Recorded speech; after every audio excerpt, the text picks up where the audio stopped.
Então, Gessé, Ok. somos todos plateia para você agora. Explica para a gente como é que a gente vê e diferencia as lesões císticas hepáticas, não no universo de lesões metastáticas, no universo de lesões císticas. A gente encontrou, a gente está laudando o exame, está fazendo um ultrassom, encontrou um cisto no fígado. Qual que é a nossa linha de pensamento? Por favor. Perfeito. Ok. Tá vindo direitinho, então. Alô? Perfeito. Ok. Então, boa tarde. Então, eu fiquei dentro desse espectro das lesões císticas hepáticas não metastáticas, continuidade ao curso Raditalks, e com o coordenador Dr. Luiz Ronan. Meu nome é Gessé, sou R3 aqui de rádio da UFTM. Dando início às lesões císticas hepáticas, eu estou usando esse programa que eu acho melhor, porque acaba que quando a gente exporta ele para PDF, ele fica todo em uma página, então dá para a gente usar como consulta. Vocês estão vendo as várias imagens aí, que acaba que a gente pode servir como consulta posterior. Eu não vou falar de todas as lesões, porque são muitas lesões num curto espaço de tempo.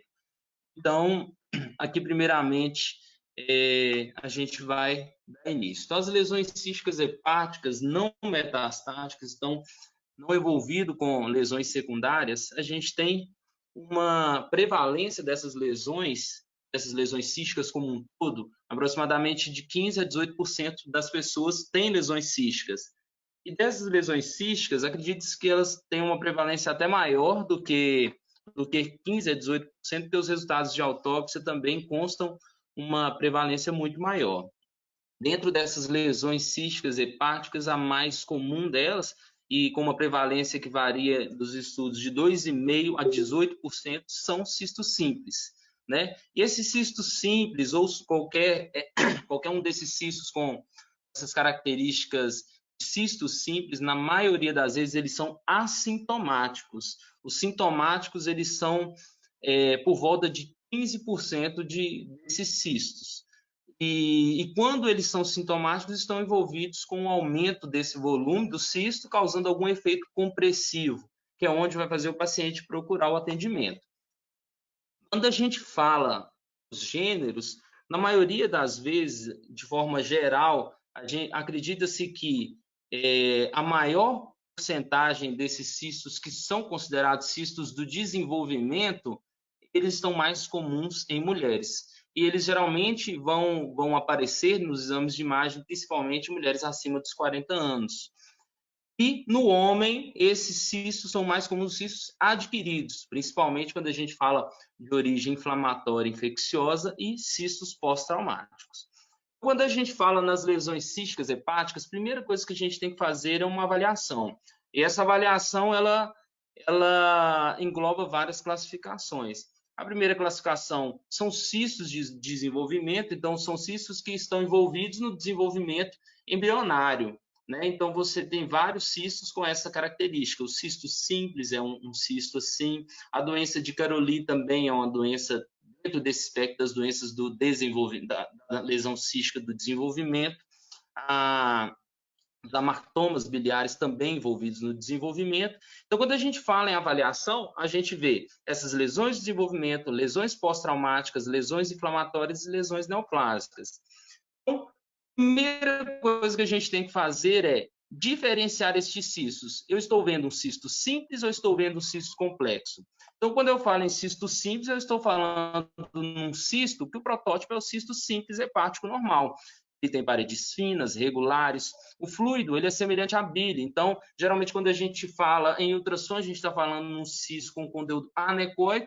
Quando a gente fala na tomografia, estamos falando num cisto com conteúdo denso, uma densidade variando de 0 a 20 unidades Hounsfield.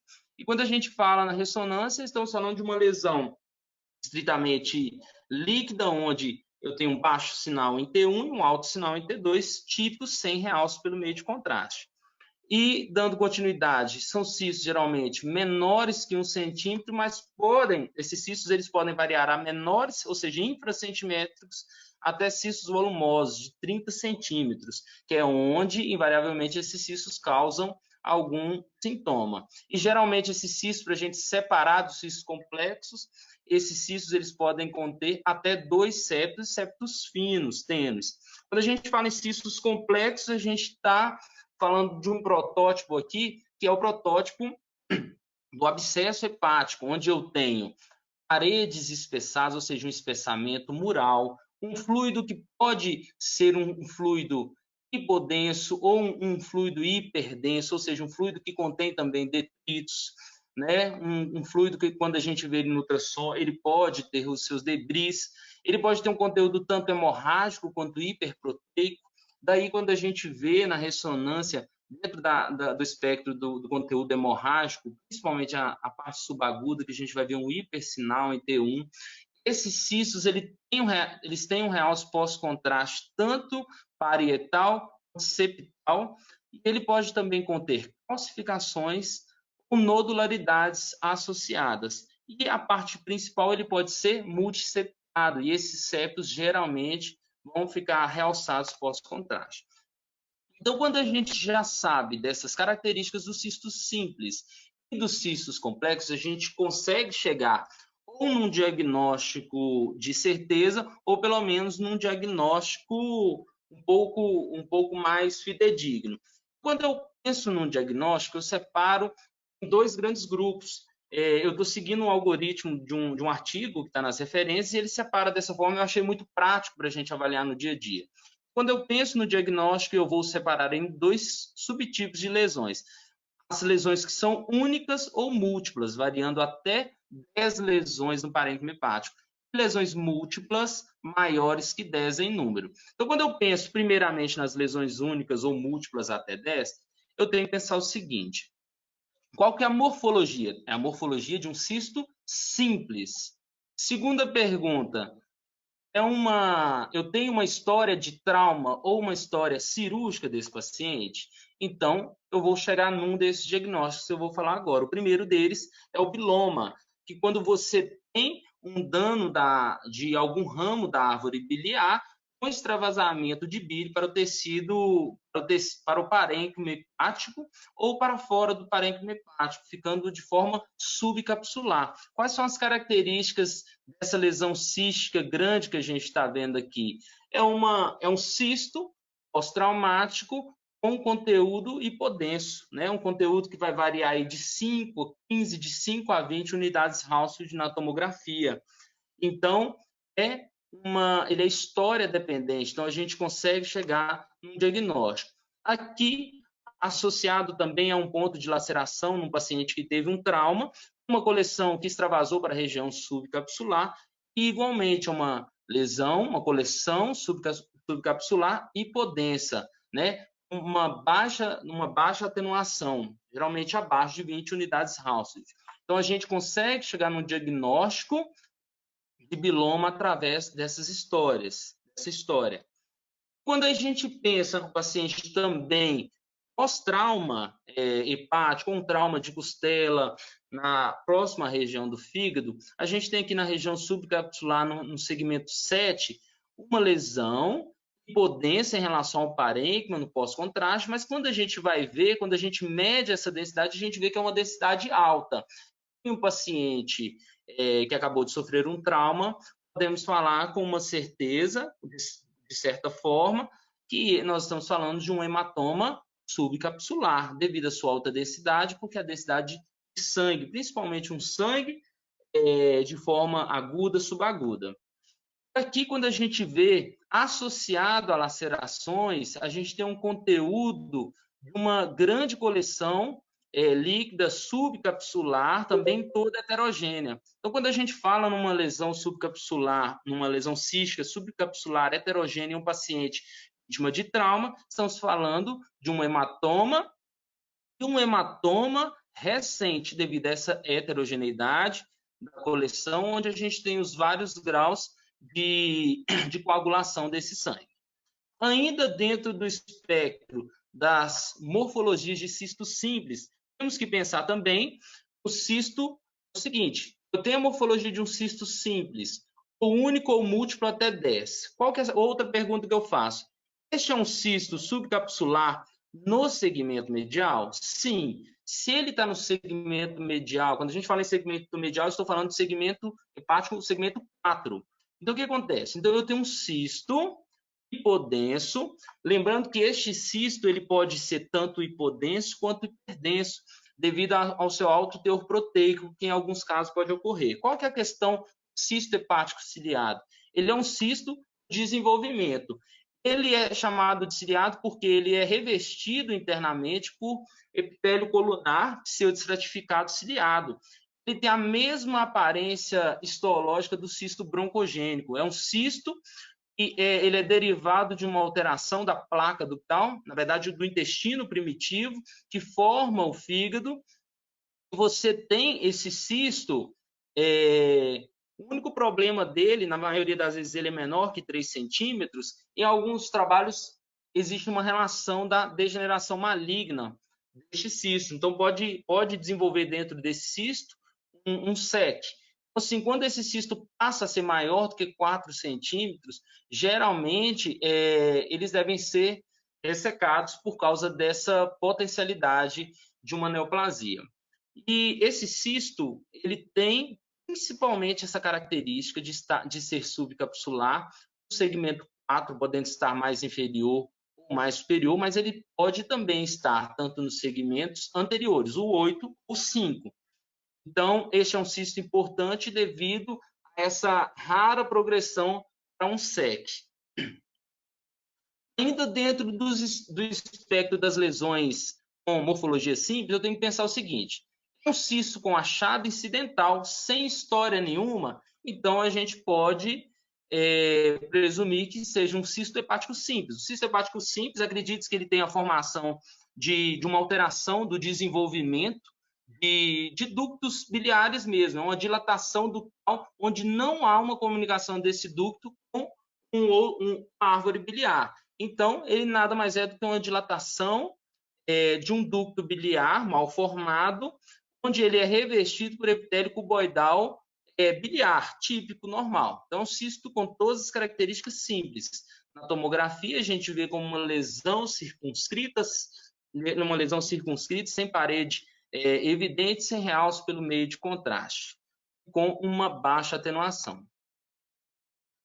Agora, se eu estou falando de uma lesão ou uma lesão única ou uma lesão múltipla, até 10 lesões, mas com uma morfologia de cisto complexo, aí eu passo para outros critérios diagnósticos. Eu tenho que fazer a seguinte pergunta: é um paciente com fígado cirrótico e tem o componente hipervascular?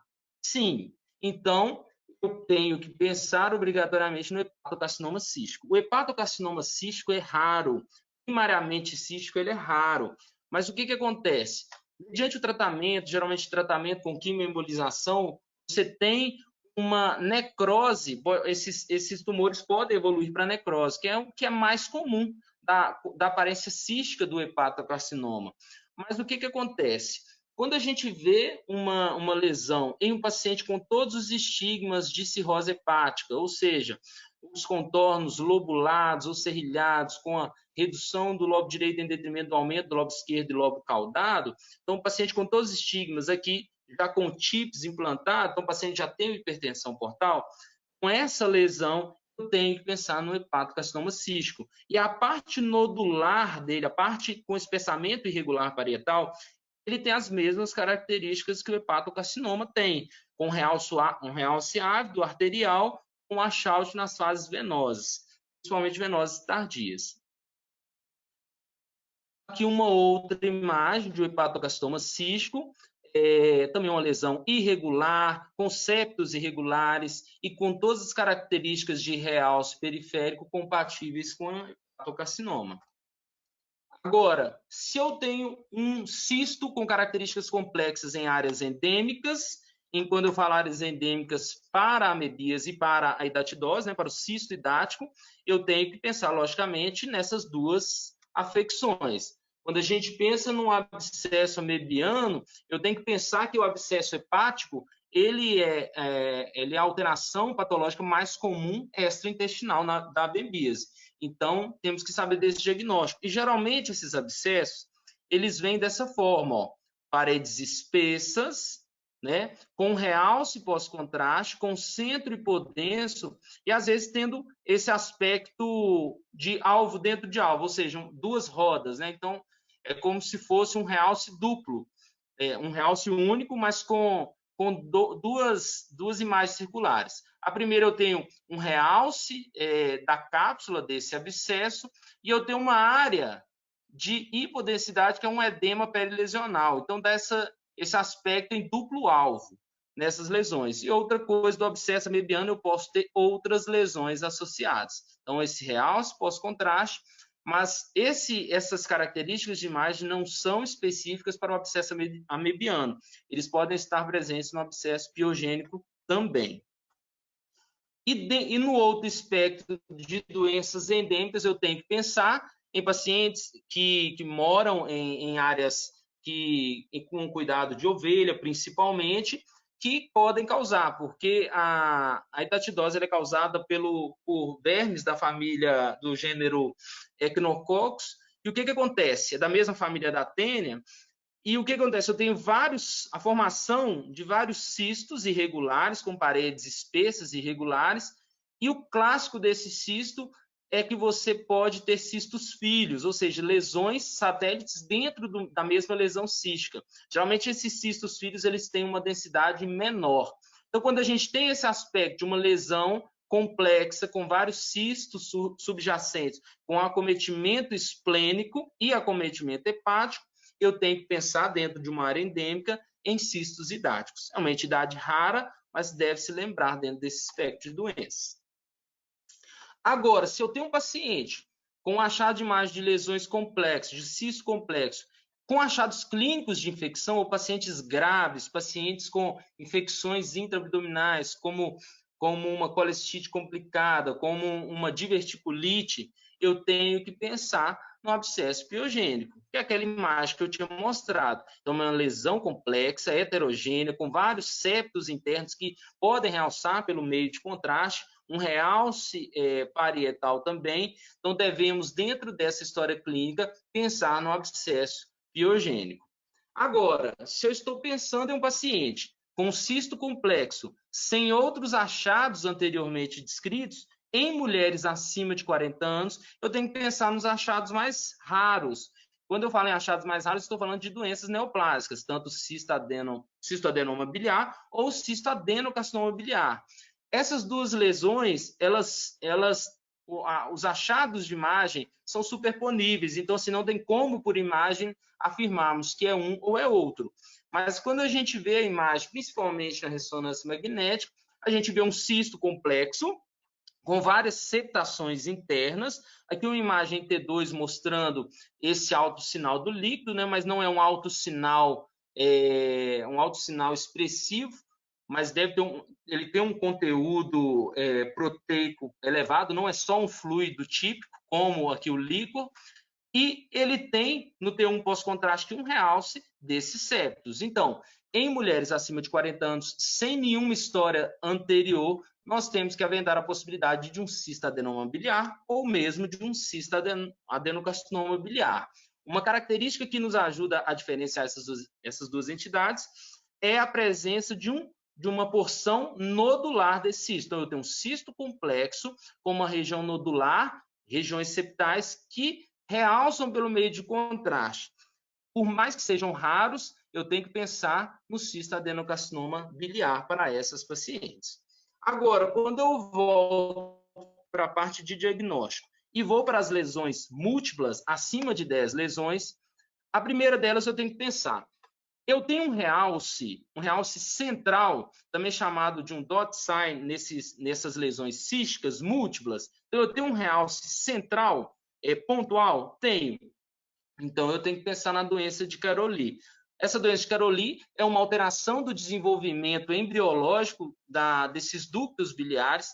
Tanto a doença de Caroli quanto os amartomas biliares e a doença hepática policística, elas fazem parte do mesmo espectro de doenças císticas hepáticas. Elas são parentes. As diferenças entre elas é a seguinte: a doença de Caroli são dilatações saculares de grandes vias biliares.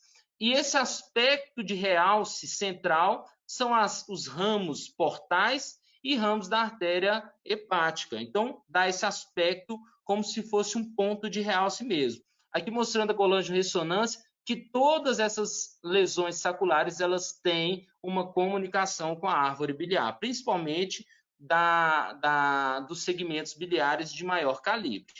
Aqui as imagens saculares em comunicação com os ductos biliares nesses pacientes. Qual que é o problema desses pacientes da doença de Caroli? Que geralmente eles vão desenvolver um sintoma acima dos 30 anos de idade, são sintomas como colangite de repetição ou formação de cálculos, abscessos hepáticos. Então, esses pacientes, ao longo do tempo, eles tendem a complicar. Em pacientes com doença de Caroli, que está associado a uma fibrose hepática, a gente está falando na síndrome de Caroli. Geralmente, esses pacientes têm um desencadeamento sintomático antes dos 30 anos de idade.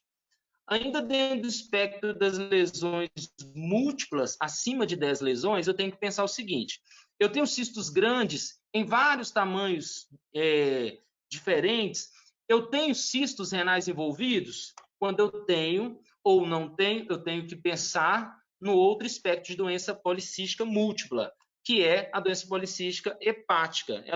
Ela em 50% das vezes está envolvida com a doença policística renal, e é dessa forma que a gente vê vários cistos hepáticos de vários formatos, às vezes grandes. Alguns podem ter um hipersinal em T1, demonstrando que esses cistos podem conter, e geralmente é uma complicação comum nesses pacientes, a hemorragia para o interior desses cistos, que aí geralmente vão ter cistos em vários tamanhos diferentes, alguns com sinal diferente, e às vezes chegando a ficar com densidades diferentes na tomografia. Então, dentro desse espectro, eu tenho que pensar nessa doença rara, onde está envolvido tanto os cistos hepáticos ou também envolvidos os cistos renais. Esses pacientes, eles têm complicações ao longo do tempo, podendo, em menor número dos casos, para os pacientes com doença policística hepática, ao longo do tempo, desencadear uma fibrose hepática generalizada, cursando progressivamente para a falência hepática, mas isso em menor número dos casos. Aqui demonstrando na colangio-ressonância a não comunicação dessas lesões císticas com a via biliar. Então, demonstrando que esses cistos estão isolados, eles são mal formados e não conectados com a árvore biliar. Ainda dentro dos cistos maiores que 10 em número, se eu tenho pequenos cistos e eles têm uma conformação irregular, eu tenho que pensar nos múltiplos amartomas biliares, também chamado de complexo de von Heiberg. Esses cistos, quando a gente vê no ultrassom, eu posso ver esses cistos dessa mesma forma, mas às vezes eles podem vir com a reverberação posterior, às vezes eles não vêm com essa reverberação posterior. O que causa essa reverberação esse artefato de imagem? Você vê um cisto e vê um artefato de reverberação posterior. É porque você tem uma malformação de pequenos ductos hepáticos dilatados, não comunicantes com a árvore biliar, e quando o som bate nesse cisto e tem um reforço acústico posterior, quando entra em contato com o cisto que está logo abaixo, você causa uma repetição desse som, causando essa reverberação, mas nem sempre é esperado também. Como nesse paciente, não tem a reverberação posterior e é um paciente com múltiplos amartomas biliares, vistos a ultrassom, e quando eles são vistos na angiorressonância, eles são vistos como múltiplos cistos irregulares não comunicantes com a árvore biliar. E aqui, numa imagem de ressonância em T2, mostrando esse hipersinal e sempre esses múltiplos, geralmente distribuídos na periferia de forma irregular. Aqui demonstrados também na tomografia computadorizada com múltiplas lesões hipodensas irregulares de distribuição principalmente periférica. Geralmente esses múltiplos amartomas são assintomáticos devido ao seu pequeno tamanho e geralmente nenhuma relação ou pouca relação com o desenvolvimento de neoplasias. Então, aqui eu estou mostrando uma segunda forma de classificar essas lesões, são as lesões do desenvolvimento, lesões inflamatórias adquiridas, lesões neoplásicas e lesões traumáticas. E aqui é o algoritmo que eu usei para realizar essa aula, de forma bem sucinta. Esse aqui eu acho que é o que a gente pode guardar como take home para a nossa avaliação prática. Aqui são as minhas referências. Obrigado.